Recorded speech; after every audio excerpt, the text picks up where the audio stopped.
Pengejaran antara tim Satuan Gerak Cepat Raja Wali Polres Metro Jakarta Timur dan dua orang begal ini terjadi di ruas Jalan I Gusti Ngurah Rai, Klender, Jakarta Timur. Polisi telah memperingatkan keduanya untuk berhenti, namun pelaku berupaya kabur dari kejaran petugas.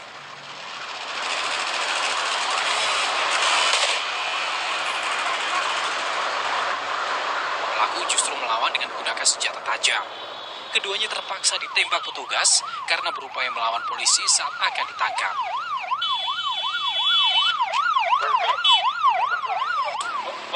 Berdasarkan keterangan saksi, kedua pelaku beraksi secara beramai-ramai dengan menggunakan belasan sepeda motor. Mereka merampas telepon seluler milik korban dan mengancam dengan senjata tajam berukuran besar bila korban melawan. Kasat Reskrim Polres Metro Jakarta Timur AKBP Heri Purnomo menegaskan, polisi tak segan-segan melakukan tindakan tegas dan terukur bagi para pelaku kejahatan yang masih nekat melakukan aksi kriminal terutama pada masa pandemi COVID-19. Pelaku ini sempat berpapasan dengan tim Raja Wali sehingga dilakukan pengejaran. Namun pada saat tim Raja Wali berusaha untuk menghentikan, pelaku berusaha melawan dengan melempar parang kepada tim Raja Wali tersebut. Kemudian oleh tim Raja Wali diberikan peringatan dan diberikan tindakan tegas terukur. Gangguan keamanan dan apalagi aksi kriminal tentu sangat disayangkan saat pandemi virus corona melanda negeri ini. Seharusnya sesama anak bangsa bersatu dan saling membantu agar wabah corona mereda, bukan menambah aksi kejahatan yang mengganggu ketertiban masyarakat. Tim Liputan Kompas TV. Saudara, untuk mengetahui lebih jauh soal pengungkapan komplotan begal telepon seluler yang baru dibekuk dan juga penanganan gangguan keamanan di Jakarta Timur, sore ini kita sudah bersama dengan Kapolres Metro Jakarta Timur, Kombes Ari Ardian, melalui sambungan Skype. Selamat sore, Pak Ari. Selamat sore, Mas.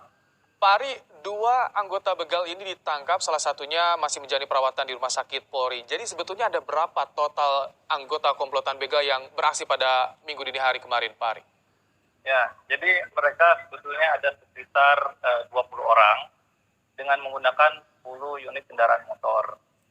Jadi mereka ini geng dari Bekasi yang menamakan diri kelompok original 2862, bergabung dengan anak-anak dari Cakung. Ya, mereka mencari lawan untuk melakukan tawuran. Tapi memang biasanya setelah melaksanakan tawuran, mereka juga menyasar masyarakat yang biasanya menggunakan atau memiliki barang-barang berharga dan melakukan perampasan terhadap masyarakat. Nah, saat itu ada 3 orang korban sedang berjalan, langsung dirampas oleh kelompok mereka. Ya. Dan pada saat salah satu korban melawan, korban ditendang dan tersungkur. Ya. Setelah kita mendapatkan laporan dari masyarakat, ya, khususnya tim Raja Wali yang memang setiap malam melakukan patroli, langsung melakukan pengejaran.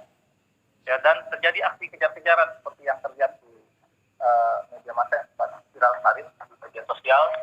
Iya. Polisi mencoba memberikan tembakan peringatan, namun tidak diindahkan. Tersangka terus malah menambah kecepatan sepeda motornya, sehingga polisi melakukan tindakan tegas terukur. Baik. Pak Ari, lalu bagaimana dengan 18 orang lain yang dalam pengejaran? Apakah sudah diketahui identitas mereka? Ya, ini sedang kita dalami, sedang kita periksa pada saat itu siapa saja yang bergabung pada pagi hari itu. Ya, nah, kita sudah punya nama-nama kelompoknya dan sedang kita lakukan pengejaran. Pak Ari, barang bukti apa saja yang diperoleh oleh kepolisian sejauh ini? Ya, sejauh ini ada senjata tajam, celurit, ada juga handphone hasil rampasannya ya. Handphone, senjata tajam masih dibawa, ternyata ini sangat membahayakan di tengah kondisi jalanan juga yang sepi. Keterangan sementara yang diperoleh dari satu orang tersangka yang sudah diamankan ini, Pak Ari, mereka kerap beraksi di wilayah mana saja? Apakah Jakarta Timur dan juga Bekasi atau tersebar ke seluruh Jakarta? Ya, jadi untuk TKP-nya mereka memang random, ya, karena memang kebiasaan mereka mencari lawan itu dengan menggunakan Instagram, media sosial. Ya, nanti ada lawan-lawan geng yang lain, nah mereka janjian di satu tempat untuk melakukan tawuran.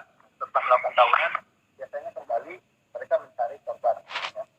Nah, jadi tempatnya sendiri mereka random sesuai dengan kesepakatan antar kelompok tersebut. Baik, ini sangat disayangkan Pak Ari tentu di tengah pandemi corona yang terjadi di Indonesia, Jakarta juga jalan-jalan tentu saat ini sepi, ini membahayakan. Bagaimana peningkatan patroli keamanan dilakukan oleh kepolisian Polres Metro Jakarta Timur, Pak Ari? Ya, sebetulnya menyikapi situasi ini, Bapak Kapolri sudah mengeluarkan surat telegram ya nomor 1238 di bulan April ya terkait dengan masalah operasi Amanusa ya di mana beliau memerintahkan kita untuk antisipasi dengan mengutamakan preventif dan preemptif dalam mencegah atau menurunkan potensi gangguan keamanan. Yang pertama, kita sebetulnya sudah melakukan pemetaan terhadap titik-titik rawan kejadian kriminalitas. Ya. Yang kedua, kita melakukan pengamanan dan patroli di titik-titik rawan tersebut. Ya. Berdasarkan hasil evaluasi yang kita lakukan dari tren kejahatan yang terjadi. Ya, di mana khususnya Jakarta Timur ini kita sudah pelajari dari modus operandi, dari locus delicti, dan tempus delicti, jam-jam rawan itu ada di jam 1 sampai dengan jam 5 pagi. Sehingga dini kita hari fokuskan, ya dini hari. Sehingga memang 2 minggu terakhir ini kita fokuskan untuk patroli di jam rawan tersebut. Baik. Ya. Selain Dan Pak Ari, selain kejahatan jalanan, apalagi yang harus diwaspadai oleh masyarakat dengan kondisi seperti yang terjadi saat ini, Pak Ari? Ya, dari kasus-kasus yang ada terjadi sekarang ini, ya selain tadi ada kasus pencurian dengan kekerasan, pencurian dengan pemberatan, ataupun tawuran antar geng ini, juga sekarang trennya yang agak sedikit meningkat adalah kasus penipuan terkait dengan pembelian alat kesehatan seperti masker dan lain-lainnya, hand sanitizer dan lain-lain. Baik, dengan meningkatnya kejahatan termasuk kejahatan jalanan juga penipuan, apa sih yang perlu masyarakat ketahui? Imbauan seperti apa yang ingin disampaikan oleh kepolisian kepada masyarakat? Ya, tentunya tadi kan sudah kita petakan, kita mengimbau masyarakat untuk tetap waspada, berhati-hati, khususnya di jam-jam rawan. Apabila memang tidak terlalu perlu untuk keluar, nongkrong-nongkrong, sekedar jalan-jalan, saya rasa bisa dihindari, ya, supaya tidak menjadi korban kriminalitas. Terus juga terkait dengan masalah penipuan, tentunya apabila kita akan membeli dengan melalui online, ya, harus dipastikan bahwa sumbernya itu memang betul-betul terpercaya sehingga kita tidak menjadi korban penipuan. Dan artinya setiap hari juga kepolisian Polres Metro Jakarta Timur akan melakukan patroli di wilayah hukum Jakarta Timur, terutama di jam-jam malam, Pak Ari. Ya, betul. Jadi tadi malam Minggu, malam Sabtu, ya, ratusan polisi, ya, baik Polres maupun Polsek jajaran kita terjunkan di seluruh titik-titik rawan di wilayah Jakarta Timur. Dan terbukti dalam 1 minggu sudah banyak kasus yang kita ungkap, baik pencurian Alfamart, baik tawuran, perampasan handphone, ya. Sudah banyak yang kita amankan. Baik. Apakah ada tim khusus juga Pak Ari yang diterjunkan untuk pengamanan wilayah hukum Jakarta Timur? Terutama juga bagaimana tim yang diterjunkan kepada wilayah permukiman warga?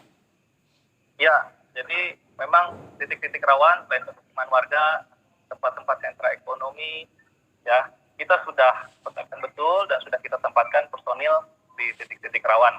Dan tentunya kita juga tidak akan segan-segan untuk mengambil tindakan tegas terukur, ya, buat para pelaku tentunya, khususnya yang dapat membahayakan nyawa orang lain.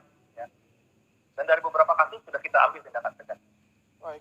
Tentunya dibutuhkan juga peran serta masyarakat menjaga lingkungan, keamanan lingkungan agar mendukung langkah Polri menciptakan situasi yang kondusif, Pak Ari, ya? Ya, betul. Jadi kita juga, hubungan kita sudah sangat baik dengan para ulama, dengan para ketua-ketua organisasi masyarakat. Ya, kita terus berkomunikasi untuk sama-sama mereka mengamankan wilayah atau daerahnya masing-masing secara swadaya Jakarta. Baik, terima kasih Kombes Ari Ardian.